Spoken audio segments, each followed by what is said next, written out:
Hi, I'm Richard Weiss, former president of the Explorers Club, and I'd like to welcome you to the Explorers Club 50 lecture series. If you're new to the club and to the lecture series, I'd like to welcome you and tell you a little about ourselves and also about the Explorers Club 50. First of all, the Explorers Club was established in 1904. At that time, by a bunch of guys trying to get to the North and South Pole. And since that time, our members have covered just about every corner of the earth. In fact, when you walk into the lobby of our historic headquarters on the Upper East Side of Manhattan, there is a plaque on the wall that perhaps summarizes it best. Our members have been the first to step foot on the North Pole, first on the South Pole, first to stand upon Mount Everest, the highest point, the first to go to the lowest point in the ocean, and also our members were the first to go to the moon. Other notable explorers have been Theodore Roosevelt and Jane Goodall, and just about every notable explorer of the 21st century. Now about the Explorers Club 50. The slogan is 50 people who are changing the world that the world needs to know about. And I'll give you a little genesis of how that started. Last spring, during the beginning of the pandemic, one of our members said to me, "You've got to check out this performance or this video called Earthrise by a young poet named Amanda Gorman." I watched it, and it was about the Apollo 8 mission, which were our members, and I was blown away by how she described Earth, the environment, and the fragility of our planet. We started a short correspondence and became pen pals. She became a member. But I also thought, how many other Amanda Gormans are out there in the world? In fact, when I got together with the chair of this program, Joe Rohde, who you'll be meeting in just a few minutes, we got together and we said, how do we want to describe exploration in the future? And if we're truly a global exploration society, then our club has to represent the world as we see it. And not just in terms of how people look, but also how people describe the earth and the sky and just about everything in science. So how did we choose the EC50 honorees, 50 people who are changing the world that the world needs to know about? The first thing Joe Rohde said to me was that if you take a problem and you approach it with the same people, you are always going to get the same type of results. So he immediately said, we wanted as diverse a judging panel, people who could look at the world through a different narrative and lens and be able to come together with some sort of conclusion. So he put together a group that was from all over the world. The next thing we had to do is have our membership give us people that they have met along the way that were doing incredible things that maybe weren't recognized for their work. We got about 450 nominations. And I have to tell you, they were pretty amazing. We could have gotten an EC 200 out of it. We came out with our top 50 honorees, and the result was nothing less than spectacular. We have people covering all sectors of disciplines from space to paleontology, oceanography. We have Inuit, Native Americans, Sri Lankans, Indians, Africans, and just across the border. So this is the inaugural lecture series, and we'll have a few more that'll be rolling out over the week. But in the meantime, I want you to sit back and enjoy some good old-fashioned storytelling. Welcome, everybody, once again to our Explorers 50 series. This one is titled Pioneers, but I think you'll see that not only are these people pioneers, but they deal in a very specific kind of revelation of the unseen. This is going to be a particularly interesting session, I think, because of the way these ideas intersect with each other. And without further ado, I think we should let each of our participants show you what it is their work is. That's Bolortsitsik Minjin from Mongolia, Anders Jepsen, and Vicky Farini. So let's see what it is their work entails, and then we'll return and start our discussion.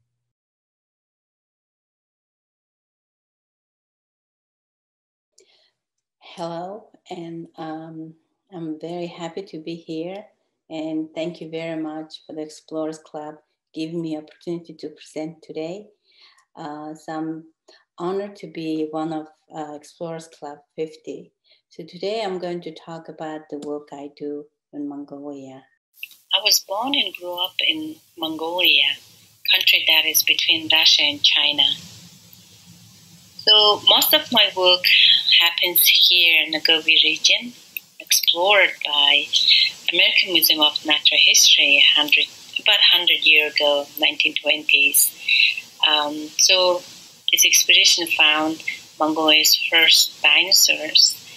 And so I was fortunate to attend, to be part of a museum expedition in 1990s. So I worked for 6 years, and during that time, I completed my PhD. So right after I finished my graduate school, I established an organization called Institute for the Study of Mongolian Dinosaurs. So our mission is to strengthen geoscience education in Mongolia, conserve Mongolia's fossil heritage, promote Mongolian paleontology, and edify the next generation of Mongolian paleontologists. So main thing that what we focus on is future of Mongolian paleontology. So future is basically, our next generations. So we work with local kids who live in an area where fossils been found in the Gobi region. So we do this program every summer. So picture shown here is a place called Flaming Cliffs. This is the place the expedition from American Museum of Natural History first discovered, found our very first dinosaurs from here. So every summer we run programs, science educations for this region, and bringing kids here and teach them about their fossil heritage, fossils that lived in their backyard.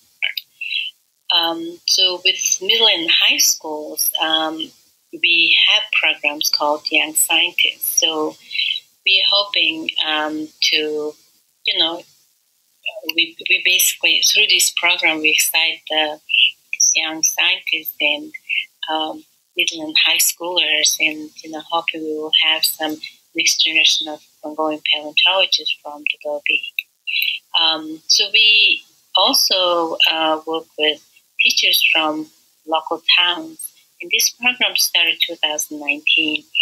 So our goal is we reach out nationally and science teachers and teach them about our fossil heritage. And this program will run for 3 years. And so another program that we have is called Mobile Dinosaur Museum. So this museum is about 37-foot long recreational vehicle. Inside has displayed Mongolian fossils that has been found from the Gobi. And this, through this Mobile Dinosaur Museum, we've been traveling all across the country. So this summer we're going to western part of Mongolia. And so our the big project that we're currently working on is Gobi Dinosaur Museum. This museum is community-centered museum, and local community and people will be working in this museum. They created the knowledge and they shared the knowledge with Mongolians, and also the tourists who come to this area, and shared the knowledge also the rest of the world. So we're excited about this project that to launch it hopefully next summer. So another project that I involved is bringing Mongolian dinosaurs home. So there are a number of fossils being illegally taken out of the country since 1990s.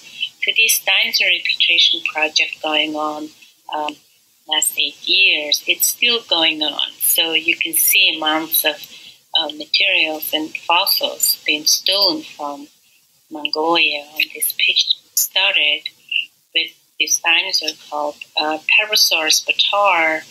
It's a cousin of T-Rex. this specific skeleton was going to be sold in New York. We successfully stopped this auction and able to get this dinosaur sent back to Mongolia in 2013. So since then, we have a number of fossils being seized by U.S. government, and you can see some of them are still in the field jacket. So this project is still going on, and last repatriation of Mongolian dinosaurs that actually we did a year ago during the COVID. So there's many more dinosaurs that needed to be sent back to Mongolia from U.S. All these dinosaurs been sent and stored to this museum, Central Museum of Mongolian Dinosaurs, and this museum I helped to establish for the government. So currently this museum is part of Natural History Museum of Mongolia. So if you have any questions and if you want to learn more about the work we do in Mongolia, please go to our website, mongoliandinosaurs.org. If you have any questions, you can send me an email. Thank you.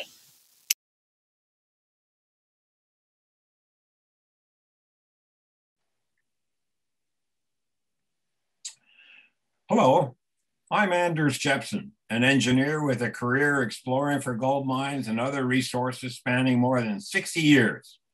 For 50 of those years, I've thought about the landmines and cluster bombs that we dropped in large quantities on Vietnam, Laos, and Cambodia in the 60s and 70s.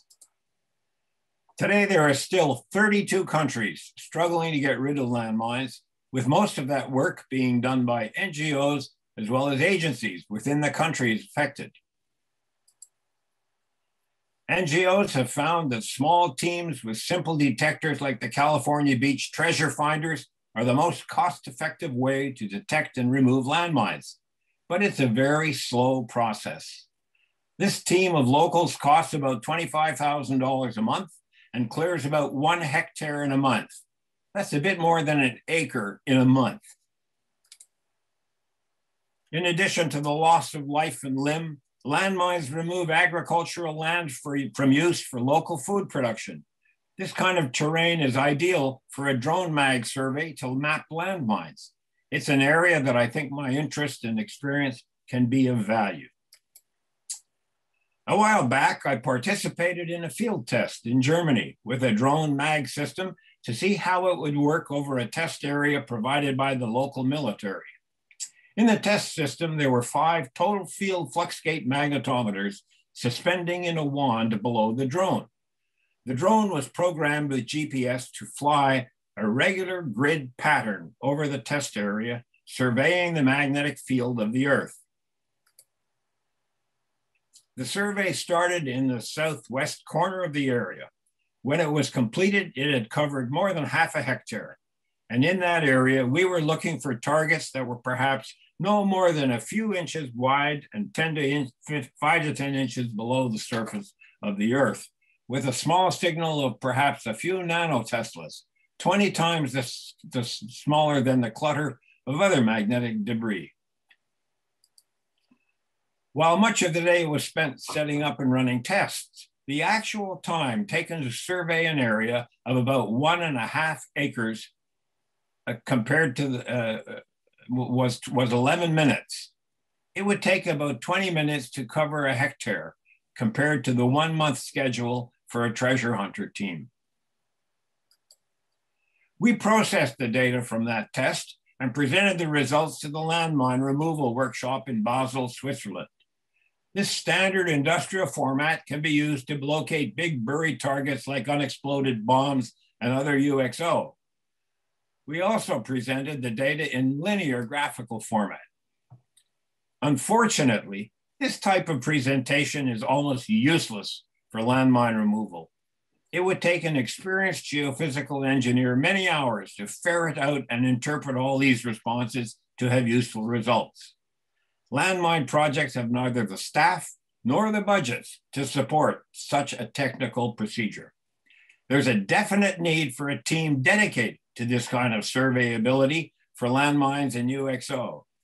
That's where I want to come in.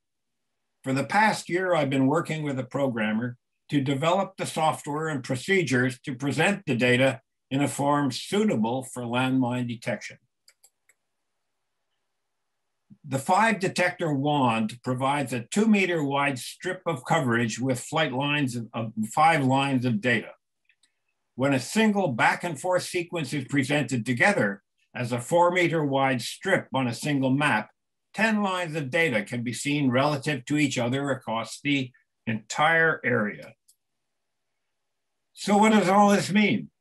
This presentation shows the 0.5 meter spacing between 10 separate response curves with several ways to adjust the image to enhance and focus the display. The next slide shows the upper left-hand corner of the area in greater detail. On this image, we can locate the target precisely from a close look at the small piece of the database. Note the small response signal of about 50 nanoteslas superimposed on the side of one 10 times bigger. With this kind of display, it is possible to separate, to locate and examine all of the magnetic responses with a minimum of effort. And the areas without such signals in the data are likely landmine free. In the field, known landmine responses can be used to separate landmine locations from those of other magnetic sources by simply calibrating the response of the local problem. I believe there is a need for an experienced exploration engineer to devote his time and attention to drone exploration for the land problems of the world.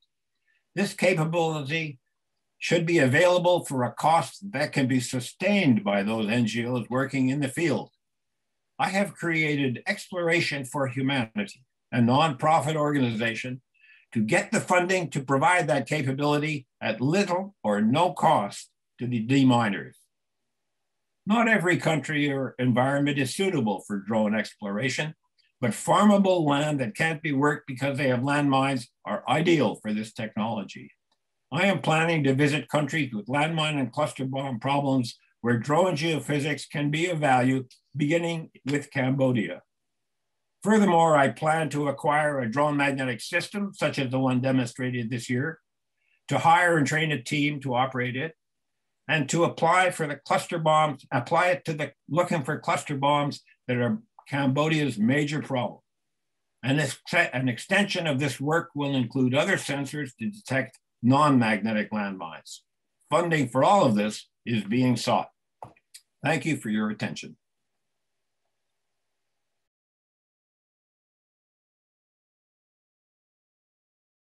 My name is Vicki Farini, and I'm a senior research scientist at the Lamont Doherty Earth Observatory of Columbia University. I'm really excited to have a chance to tell you a bit about my work, and I'm really honored to have been chosen one of the Explorers Club 50. So I grew up on the beaches of Cape Cod, shown here, really literally on the beach in this area. And I'm really fortunate to have had that experience because from a very young age, I was very tuned into the ocean. I grew up looking out in the backyard, shown here, and the tide would roll out every day and reveal to me the seafloor. So from a very young age, I had a fascination with the shape of the seafloor, the details and characteristics of the seafloor, how it changed between tides and as storms came in and out. And so a really strong connection to the seafloor and exploring further out in deeper waters. So from a young age, I learned, as many of you know from diving and snorkeling, that you really can't see very far through water. And that's a real problem when it comes to mapping our planet, because more than 70% of the planet is covered by the oceans. And what that means is that the majority of our planet cannot be seen. It's literally hidden from us by water. And of course, as someone who's really fascinated by the seafloor, that's really not acceptable to me. So I've spent the majority of my career so far working with sonar systems, all different kinds of sonar systems. Mostly, I work with multi-beam sonar systems where we effectively have a fan of sound beams And we're able to measure the time that it takes for the sound to go from the sonar transducer to the seafloor and back again. And we use that to compute distance, and we then translate that into depth. And so we can mow the lawn going back and forth, painting the seafloor with sound, and we're able to get detailed information about the shape of the seafloor. So these systems can go on big research vessels, like what's shown here in the top middle image, or they can be much smaller and they can go on robotic vehicles that we take closer to the seafloor. And with these different modes of operating, we can change the resolution, the detail that we get from these systems. So the image in the top right is an underwater volcano that we mapped with a ship-based system. This is about a 30-meter resolution grid. So think of a mesh draped over the shape of the seafloor. That's how we make this image. And the image in the bottom is 25-centimeter resolution grid. So we're looking at much more detail. And at this resolution, we can actually see things like the chair that I'm sitting on or the desk that I'm sitting at. Much, much more detail, the kind of detail that you could see with your eyes. But in this case, we're just painting this 3D picture of the shape, and we're coloring it based on depth. So the warmer colors are shallower and the cooler colors are deeper. This is the way that we see the majority of the seafloor when we collect data. So I've been fortunate to participate in research expeditions all around the world in my career so far. The sites are shown here in yellow, different environments from shallow water to lakes to deep sea environments, working with a bunch of different sonar systems and imaging systems on a variety of platforms, from small ships to big ships, icebreakers to submersibles, towed systems, you name it, autonomous systems. And it's a really exciting place to be because so little of the ocean is mapped. We're always discovering new things. We're always revealing new details about the shape of the seafloor. I'm also very fortunate to work in the space of data management and geoinformatics. And so a lot of my career has been dedicated to making sure that data that are acquired are shared with the public and with the scientific community. These data are pretty expensive to collect, and we want to make sure that we capitalize on them to the best of our ability. We want to make sure that data collected once is used many times, and we want to make sure that the data brought together is brought together in a way where the whole is more than the sum of the parts. And trying to deliver this to the scientific community and to the public using new innovative techniques for visualization and data access is something I spend a lot of time with, and it really excites me. So when we think about the global ocean and all of the data that has been collected with sonar systems and shared, the reality is that only about 20% of the ocean has been mapped. That means that the majority of our planet hasn't been mapped, and that's just crazy. So there's an international effort underway right now that I'm a part of called the Nippon Foundation JEBCO Seabed 2030 project, and we're working with collaborators all around the world to change that by the year 2030. We want to have a complete map of our planet by the year 2030 to inform all sorts of policy decisions, sustainable development, scientific research. A huge variety of topics will benefit from having this data. If we add an extra layer of detail here and think about how little of the ocean has been explored, especially when we think about looking with human eyes, it's a tiny, tiny fraction.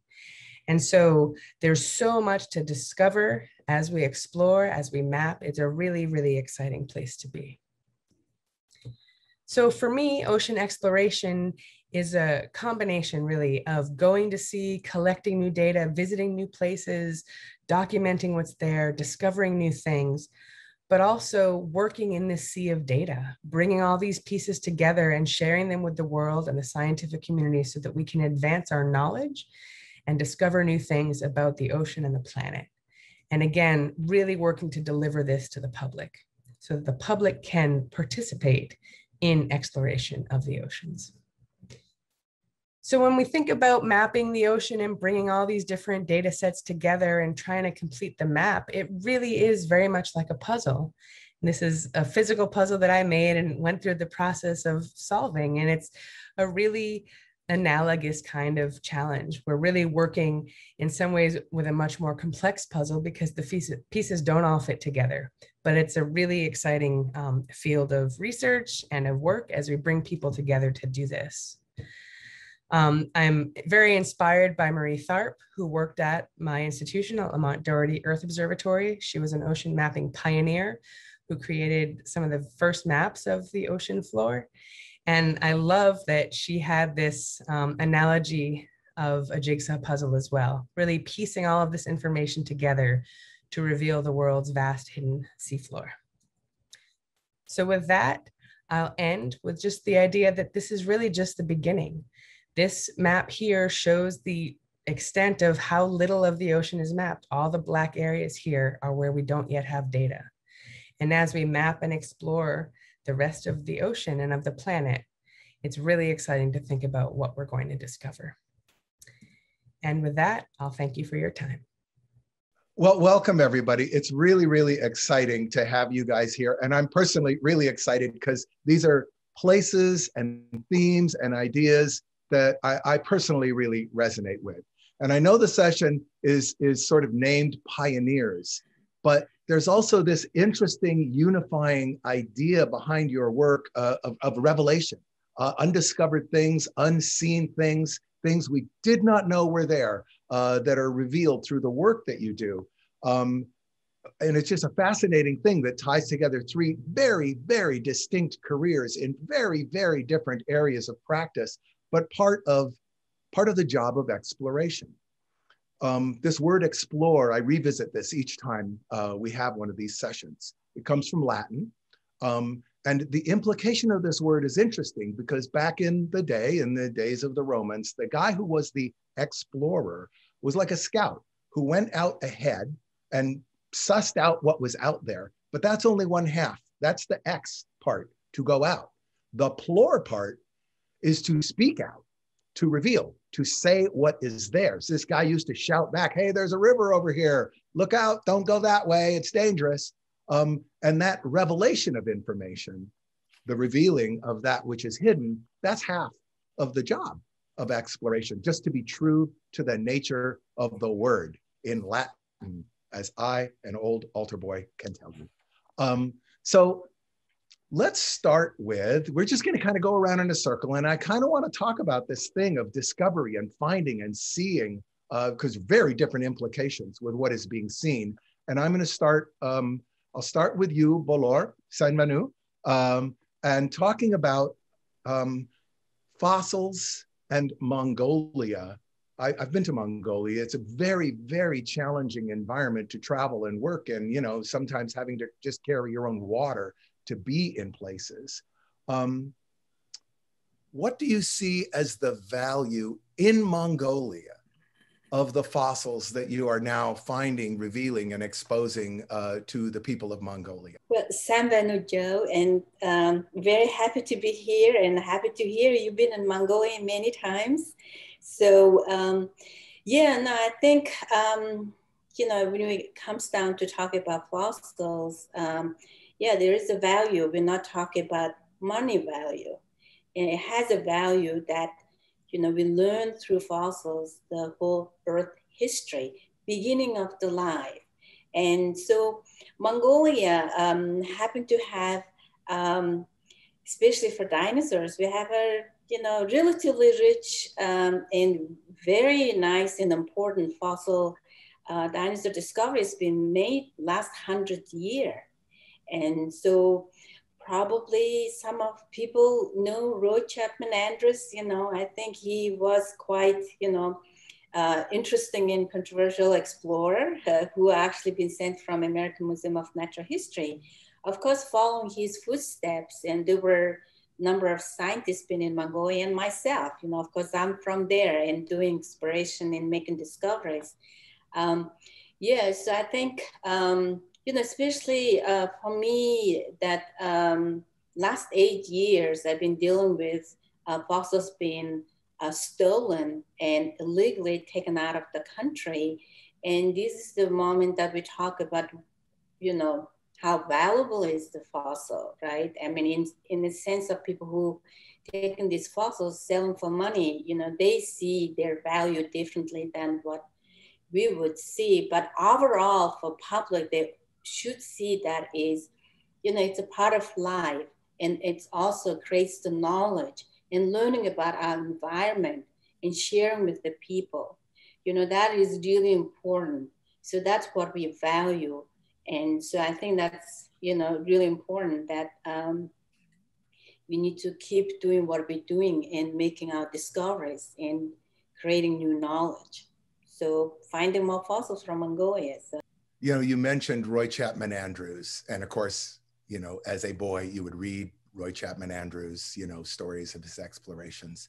And there is this interesting, this is part of the program of what we're trying to do now with Explorers 50, has to do with what I'm about to talk about.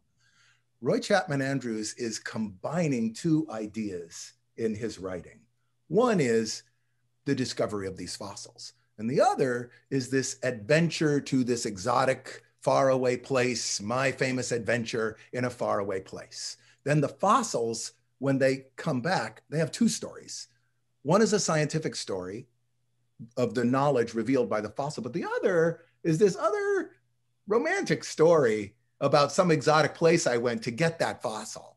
Now, with the fossils remaining in their home, remaining where they come from, a very different story in these fossils. And I wonder what do you do to make clear to young people, especially, the sense of richness of home that these fossils bring? Because I know that you're very involved with making young people aware of this legacy. Yeah, well, I mean,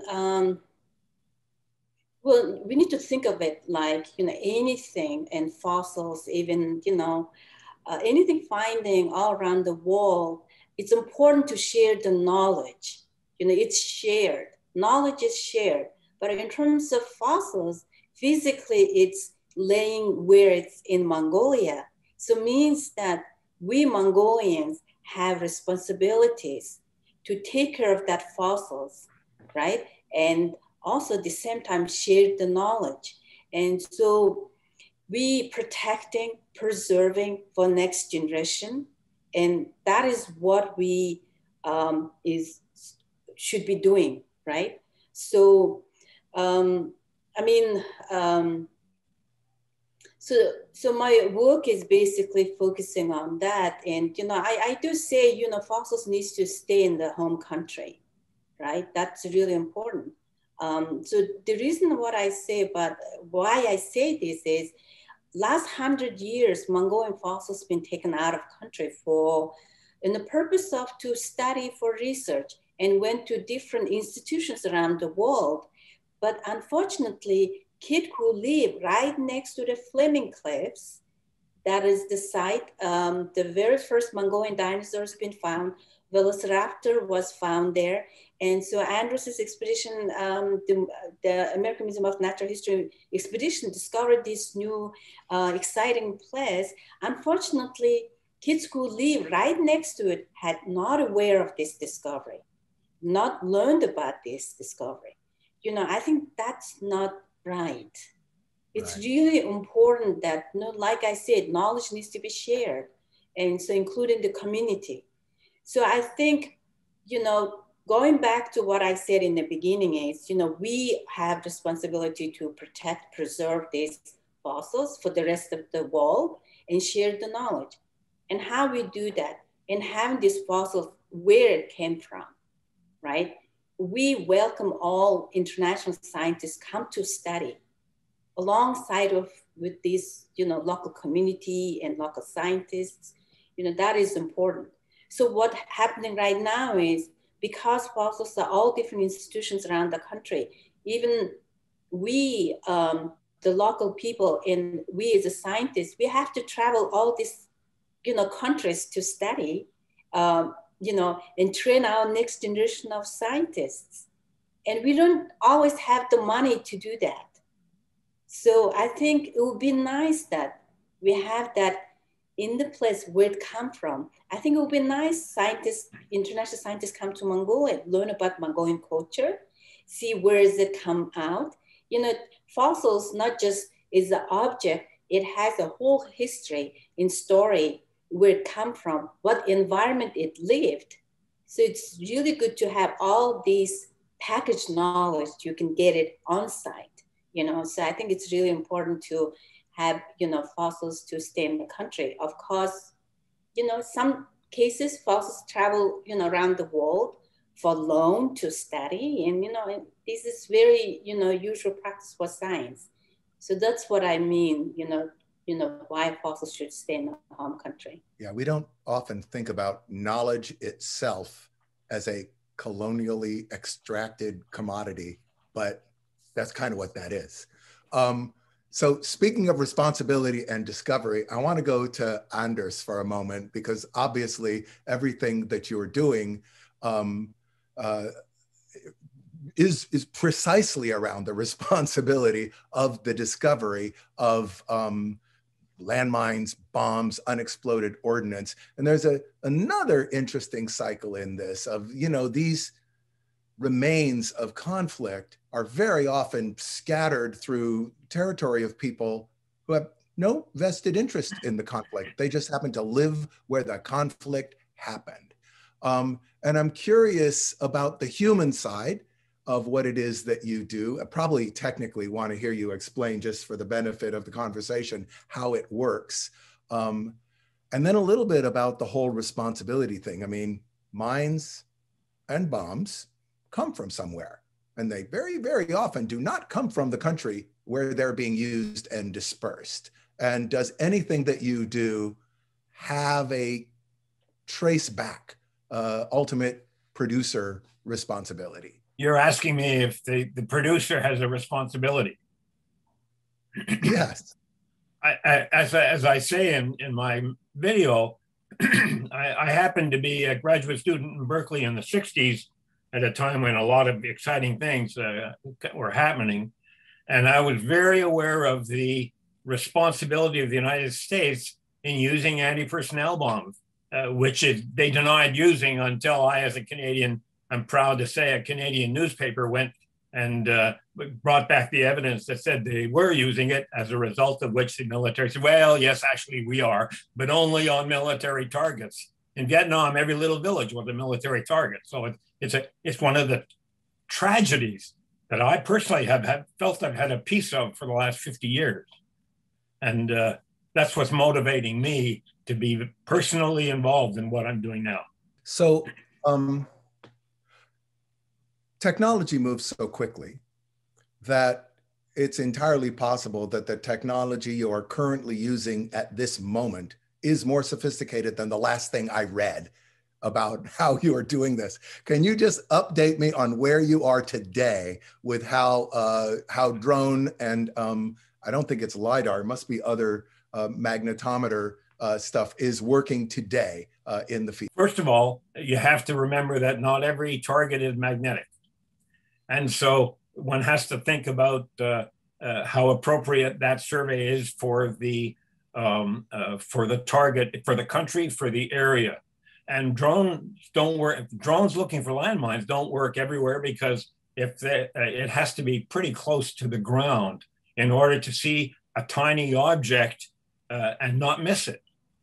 And so one of the advances in technology that one of my colleagues made was to design that 5 sensor system. Up until then, that time people were walking around or flying around with 1 sensor magnetometers, 1 magnetometer, and as a result, the amount of coverage was very limited and spotty. And so using that advance, which generated all this linear data, which is by itself useless unless you know where the heck it is, I and my programmer colleague have designed this new computer system, which I, as of yesterday, spent just for the whole day identifying 4 or 5 signals that we knew were there and showing that we knew the targets were in the area, and we showed the result precisely on the maps that I was able to draw. And so the advances are primarily in data analysis and trying to not only extract the data, but present it in a way that can be understood. And just as a result of yesterday, I feel that I have a clearer idea of how to identify that, say, a 2 meter or 4 meter square area within which this tiny target, which is close to the surface, can be seen. And what I feel I'm writing a remarkable situation right now, because the system exists and the data I am showing now is there. It just needs to be extracted, and I know how to do it. I think that's fantastic. And that's a great link over to Vicky, because of the increased fidelity of data, which is the first place I want to go with you, is to this. The last thing I read was like 20 centimeter level of accuracy to the multi-source sonic scanning of the bed of the ocean, which is pretty remarkable. I mean, you could find an army helmet at that level of resolution. So, but then it has to be converted. So I have several questions about this. One is how much of this does actually involve you in the field? That's one question. And the other one is, I mean, it sort of reduces the issue of data conversion. I guess it doesn't really. The data is numerical. You still have to convert it into a digestible phenomena. But I'd like to hear a little bit about, from field to final product, how you are benefiting now from the thing that seems to be happening everywhere, just this rapid uptick in technical abilities. Yeah, so I mean, we can talk about this on a variety of scales, right? So the portions of the ocean that are mapped at 20 centimeter resolution are really, really, really tiny. Doing that requires making sure that your sonar system is close to the seafloor, so that you have, you know, a lot of data density. Your sound beams are small, so you're imaging just a small area. And basically, we're able to take effectively a point cloud, right? So individual XYZ points, and we can render that into a 3D image of the seafloor. In these really deep sea environments where we're doing very high resolution work, there's a lot of complication there, because navigating underwater is not easy. There's no GPS. And so there's ways to try to accommodate for that acoustically, with acoustic navigation, and also by taking the data itself and using it to sort of correct the offsets. So in its truest form, we can get even higher resolution data, but the navigation, you know, there's a play between the navigation precision and the detail of the sonar data itself. It's gotten a lot easier. So in my first days working with these deep sea robotic vehicles with high resolution data, it took a long time to crunch the data to make a first map. There weren't even, like, the data density wasn't so much. It took a long time to collect the data. That still is the case. But the sensors are better, the data quality is better, the navigation is better. We can get products much more quickly.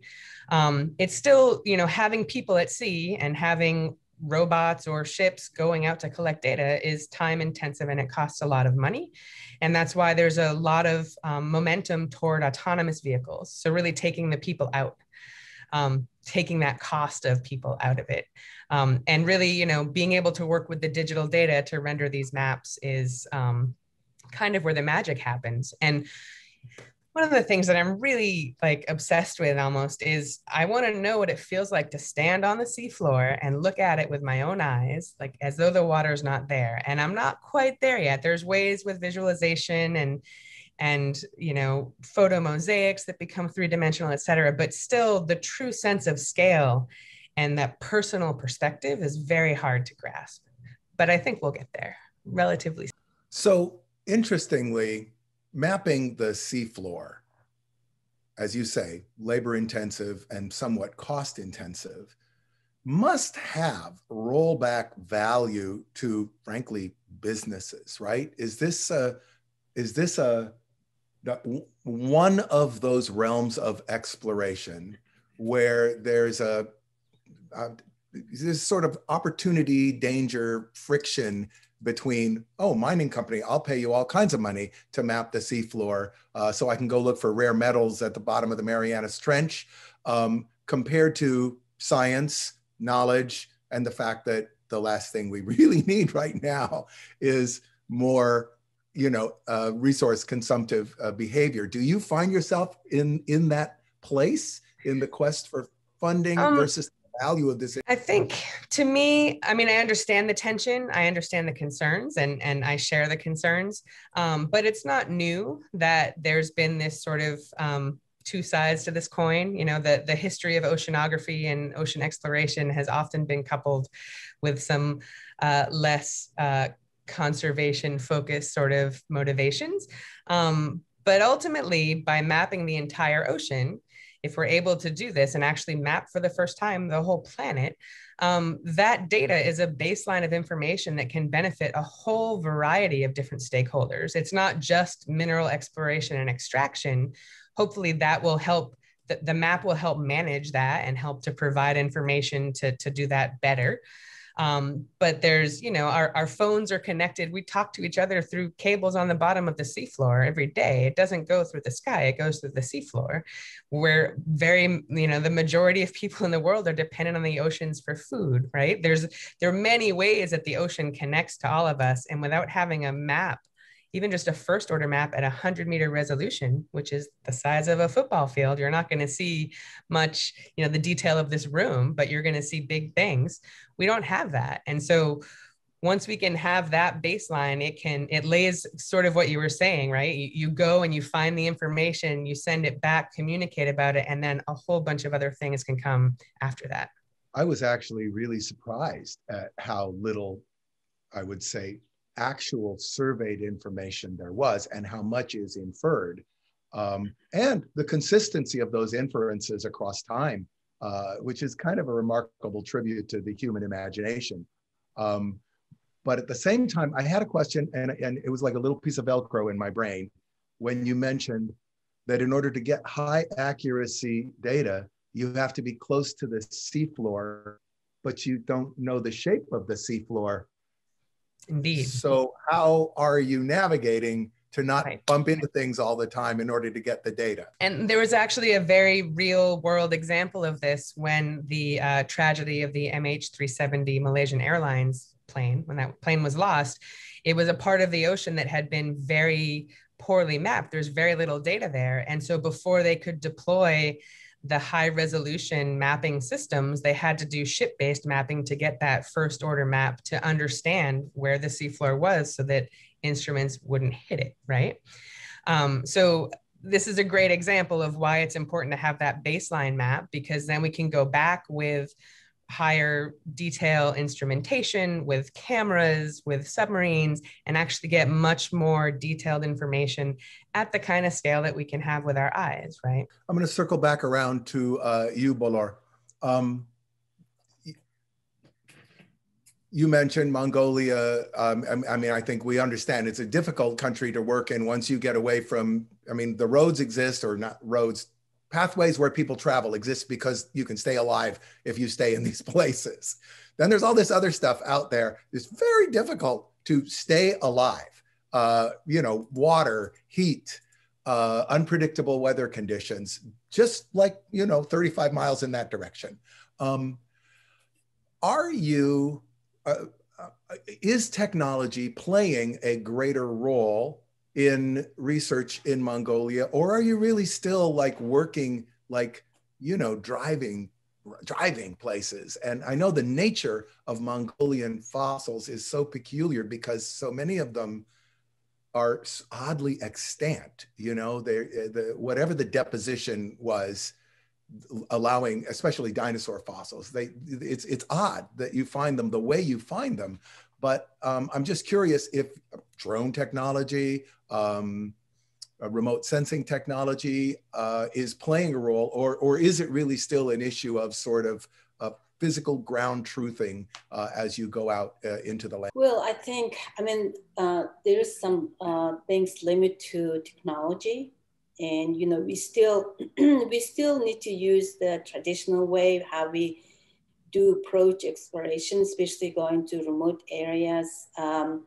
So once you're out for expedition in Mongolia, right, in remote areas, we have to pack everything that can last, you know, the duration of your time or even a little longer, water, food, gasoline, you know, and so that is really important. But then in terms of exploration, of course, you know, satellite data is really being now good quality, you know, remote sensing, drone, you know, all those technologies can apply and do. I mean, you can sit from your room in office, you know, you can do that.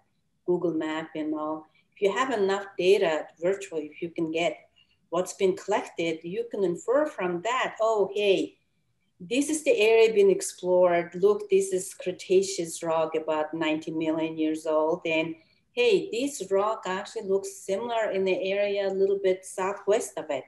Let's go to explore next summer. I mean, that's, you know, what we've been doing now since technology being very helpful.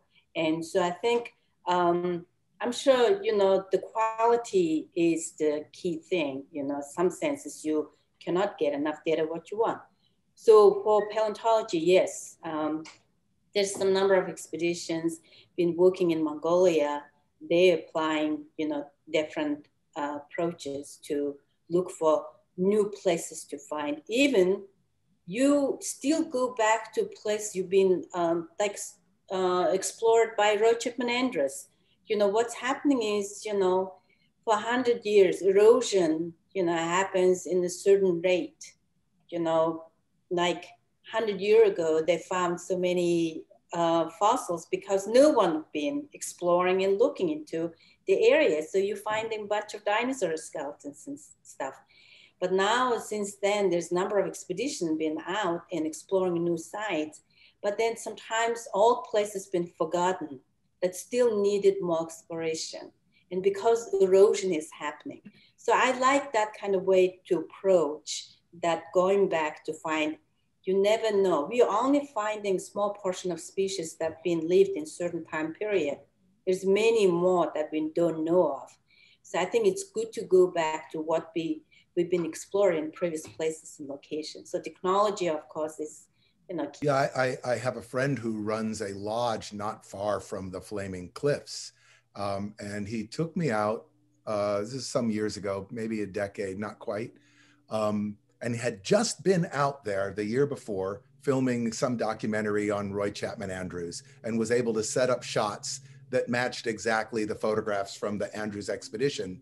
But that summer had like monsoonal rains, which are very, very rare, and entire chunks of these famous landforms gone, fallen over. And he was all like, oh my God, this is terrible. And I was like, wait a minute, doesn't that mean like more stuff, you know?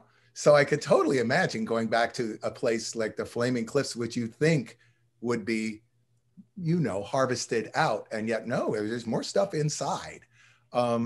What's your favorite either dinosaur or multi-tuberculate that you have ever found? Well, you know, it's kind of interesting when I go out prospecting for fossils. It seems like my eye and brain tune to small things, because I find in this really tiny skull of mammal, fossil mammal, and especially I can see the teeth because of the surface. It kind of shines in the, you know, how light reflects, and I can, oh gosh, look at this, is so cool. And most people excited about dinosaurs, right? To finding large dinosaurs, Tarbosaurus batar, which is a cousin of T-Rex.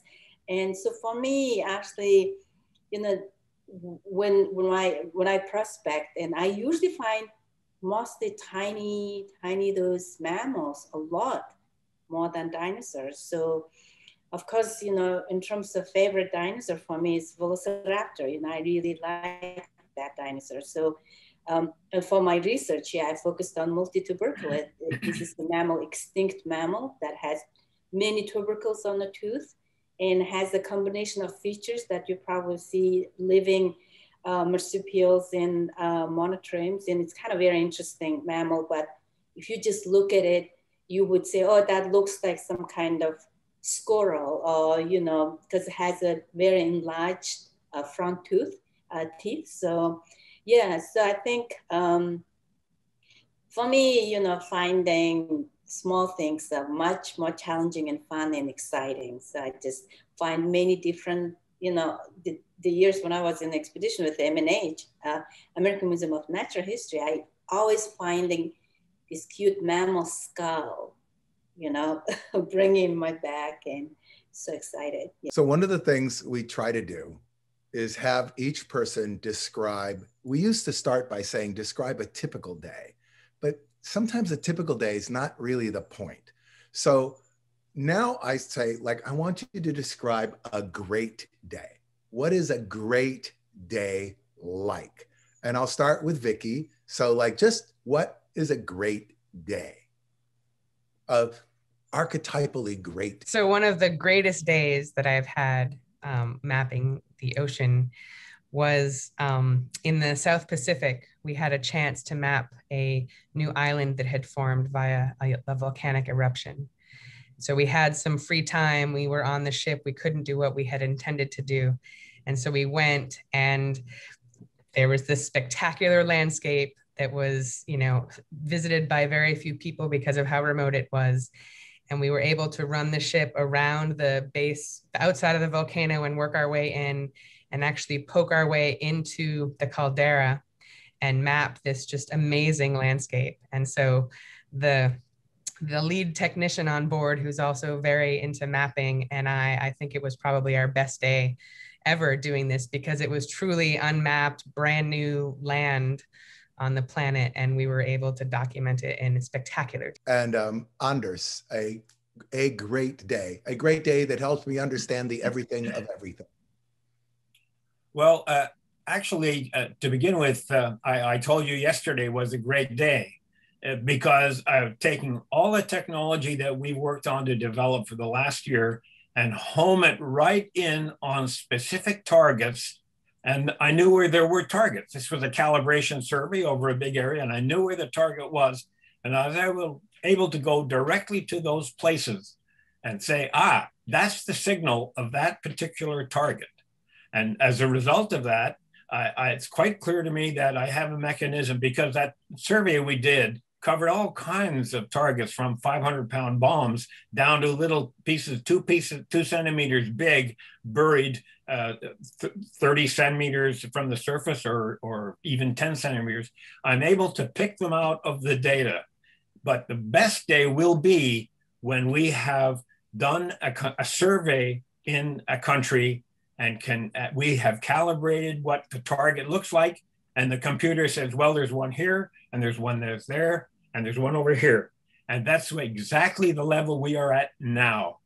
And I will feel quite triumphant when we have done it. And Bolor, what is a great day? Well, I remember like a specific event that happened in 2013. That Tarbosaurus batar is a cousin of a T-Rex, and that was stolen out of Mongolia, and then was going to be auctioned in New York City in 2012 in May by Heritage Auctions. And so that was a quite challenging, times that we were trying to get that dinosaur back to Mongolia. There's a lot of legal things and, so many things. It's like a movie for me, because whole thing happened within a year. But the moment that really was a great day for me is when we brought that dinosaur back to Mongolia. And so we created this small exhibit for this dinosaur. And a very first day when we opened that exhibit, so I did myself tour to the public. And then it was so funny that I was surrounded by Mongolians. Like, they really wanted to hear about the story of that dinosaur.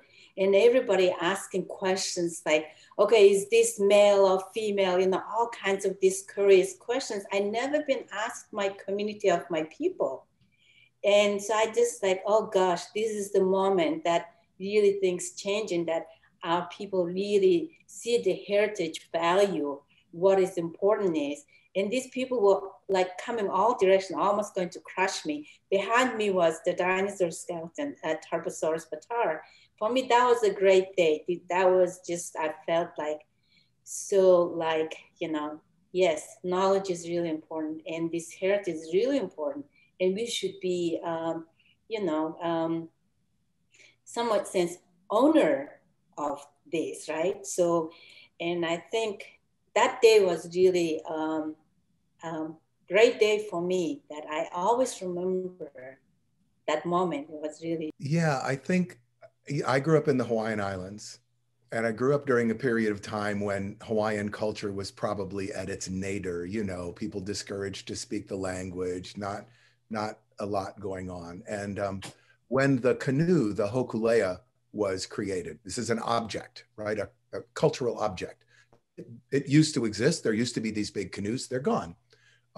They made this canoe, and just the existence of the canoe, the fact that it was physical and that it was there, coalesced such cultural energy that it really fueled an entire generation of cultural change and awakening, language, arts, all kinds of stuff, just from having a physical thing that you could attach your sense of self and place to.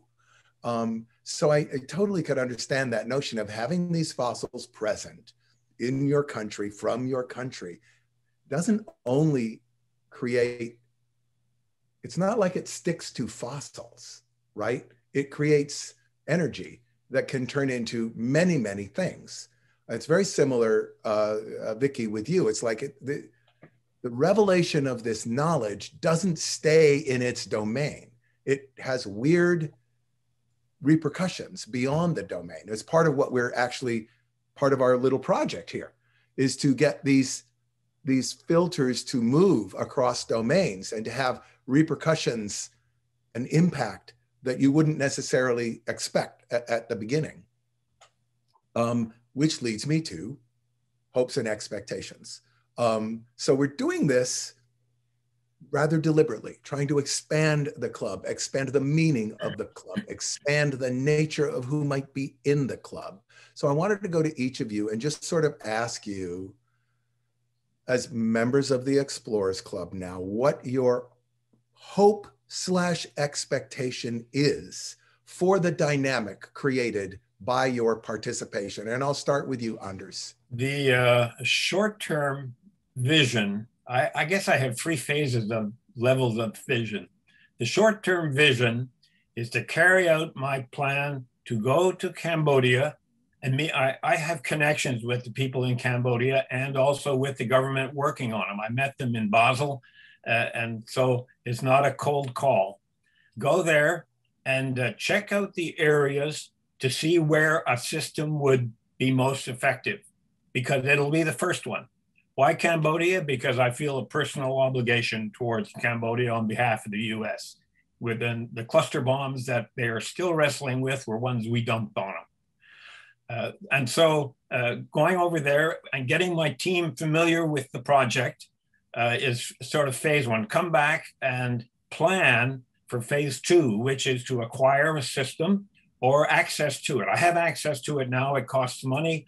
I think in the long term, it would make most sense to simply acquire a complete system and take it to Cambodia with a trained team, which we would train here in California first, and make the survey and demonstrate that the data can be telemetered just by the internet back to an office, in my office here in California, and I can look at it and process the data and identify what are targets that are, what signals that are from legitimate targets as compared to all the false alarms that come out from other debris of various kinds that's in the earth.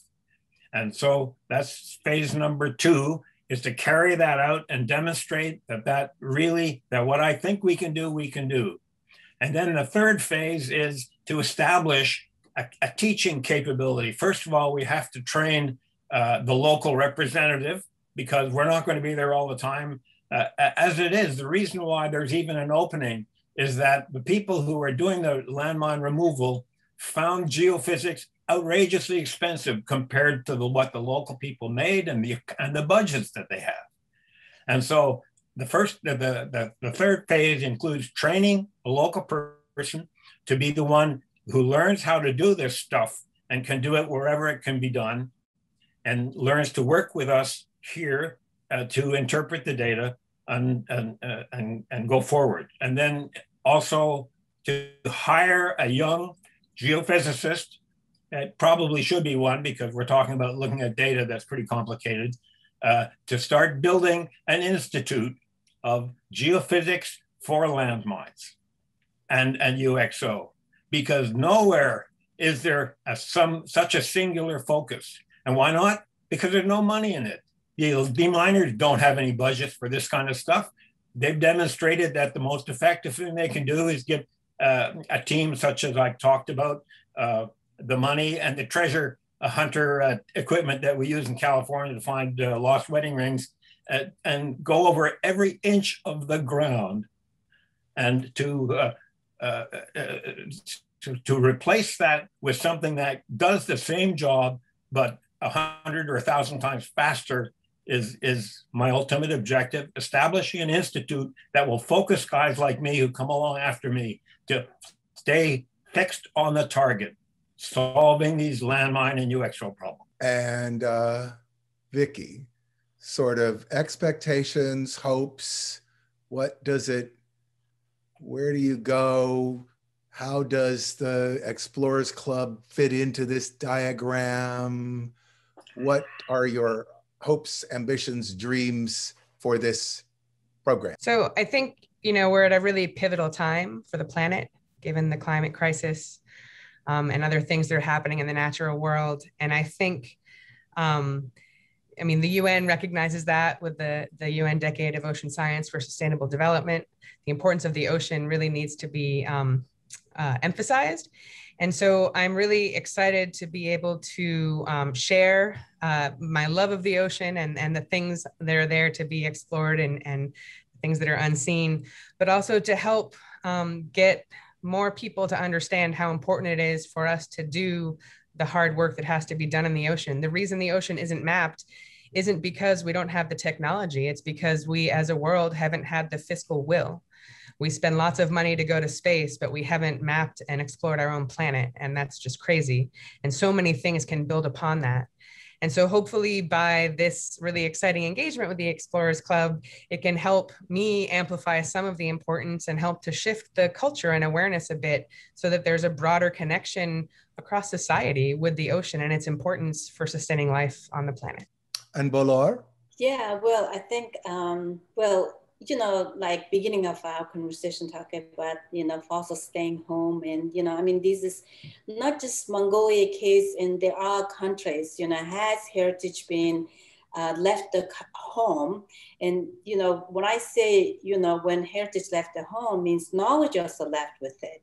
So that's really important that, the efforts that we, trying to do in Mongolia is, yes, we need to bring the fossils home, but then fossils need a home in the home. So we're building that home, which is museum. So this is a community-centered museum that we are planning to build at the Fleming Cliffs. That's very first dinosaur discoveries happened, and Rochef and Andrews discovered that site. But of course, legacy he left, but then at the same time, we really want community involved in part of these discoveries. So we're working on this museum project, and we really wanna welcome club members to involve and support and help us, and to create this world-class museum that we wanted to have.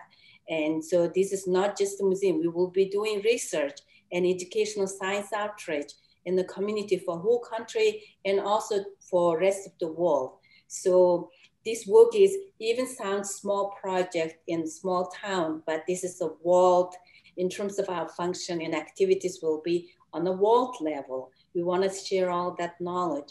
So we really want club members to be part of this initiative, this project that we're working in Mongolia. So if anyone interested, I know a lot of people love dinosaurs. So if you want to, learn more about dinosaurs alongside with the local community, please, contact us, and we'll be very happy to work. And please come to Mongolia. We have beyond dinosaurs. We have a rich culture. And Joe know you've been there, and some number of club members know. So we really want them to come, keep visiting Mongolia. So I think that would be very nice. Great. Yeah. I would go back to Mongolia in a minute. I think it's completely fantastic. So let's see. So because we have this smaller group, I'm curious, is each of you have questions of each other, since you all kind of deal with the seeking out, discovery of, revelation of unseen things, back to my opening point. So I just didn't know, is this a thing, like, do you have a interconnected chemistry between you around this idea of looking, finding, discovery, revelation, etc.? Are there questions you want to ask of each other? I'd like to ask Vicki if she sees a connection between her data issues and mine. Understanding what the data is dependent very much on where it was gathered, mapping.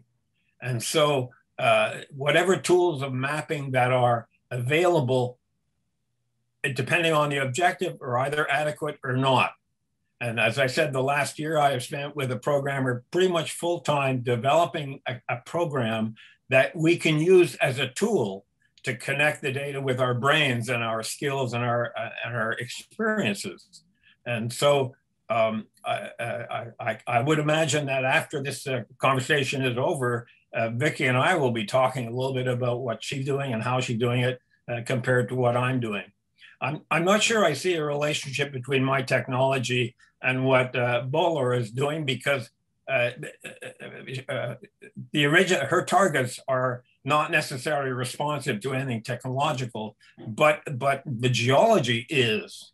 And to that extent, my role as a mapping of geology and the use of that kind of data is something that might be of use to Böhler, and I'd be delighted to talk to her about that after this conversation. Anders, that's it's really interesting that you talk about geophysics, and there are tools like GPR, been ground penetrating the equipment, right? So that is actually had some our colleagues trying to use that instrument to find the fossils before it exposed on the ground, right? So, I mean, archaeology actually used that GPR quite a lot, but not so much of application to paleontology has been done. But I think some people actually tried it. It seemed an interesting idea. So, yeah, why not? We can try out something like that. Can I comment on that? Yes.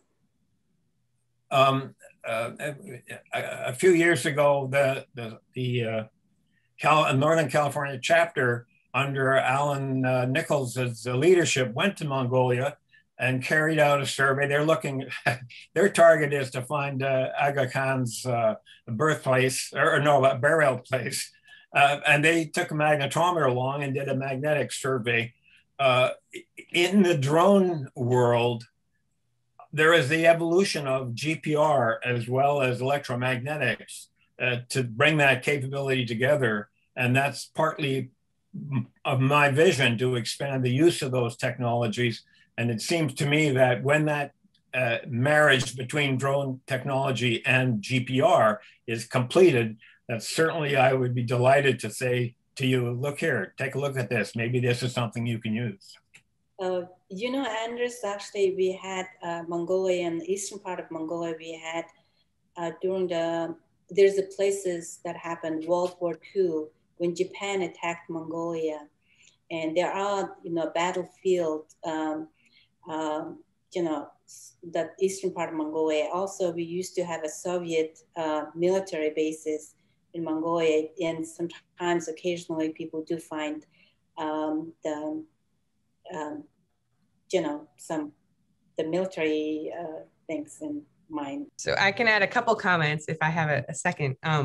I like the resonance that I feel with both of you, because with Anders, we have some techniques that are similar. And I think you said something about data analysis and presenting the data and information in a way that would be understandable to people. And that's a space where I definitely spend a lot of intellectual time. I think that, collecting data is important, and that's a foundational aspect of the work that a lot of us do, but actually communicating that, again, hearkening back to explore, right? We really want to communicate that with people.